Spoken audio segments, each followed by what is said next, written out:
Weather with Kelly Bates. Brought to you by the Preserve Sporting Club and Resort.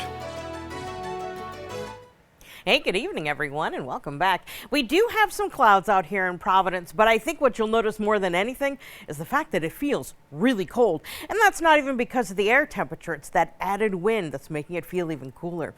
So here's the base where we start. Our current temperatures, we're in the 20s north and west of the city. Smithfield is at 29. We've got 31 here downtown. And these temperatures really are pretty typical of what we would find this time of day, this time of year. Your average high, after all, is 39. We topped out today at 35. But it's this wind, and not just the fact that it is sustained greater than 10 miles per hour, but we have been doing higher gusts throughout the course of the day. At the current time, our wind gusts are between 20 and 30 miles per hour locally, and that's making everyone feel a whole lot colder. So it feels almost 10 degrees colder in Smithfield.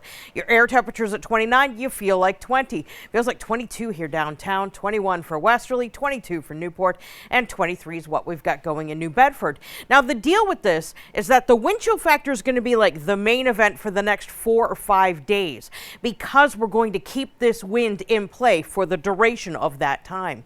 Our satellite radar showing some clouds around. We've got some lake effect snows that, because it is so gusty out there, have been allowed to hold together long enough to make it into our neck of the woods. We also have the generation of ocean effect snows that's going on east of the Cape out there. All eyes this hour, though, are on this monster, this giant storm that is producing a good deal of snow and is also making a ribbon of ice as it's moving through the mid-Atlantic region, or at least that's where it will be exiting the coast over the course of the next 12 to 24 hours. But that's not expected to happen here. If you do have friends that are to our southwest in the mid-Atlantic region, or perhaps have travel planned here, know that we are expecting not only really heavy snow totals, but also the potential again of some ice. So if you do have travel plans to that area, you will want to check ahead to make sure that everything is hunky-dory and going on time. So our future cast for us here at home shows us clearing out and then rolling clouds back in for tomorrow. The reason? That's when that storm will be passing by to our south.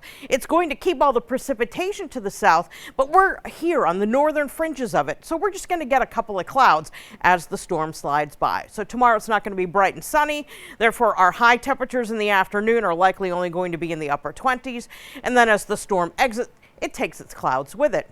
By the time we get to Tuesday morning, this is your raw air temperature without the influence of the wind, in the teens. And of course, with the wind, it will feel like the single digits. And we're going to repeat that process as we go to Wednesday too. So Monday morning, feel like temperatures in the teens for most, single digits north and west of the city.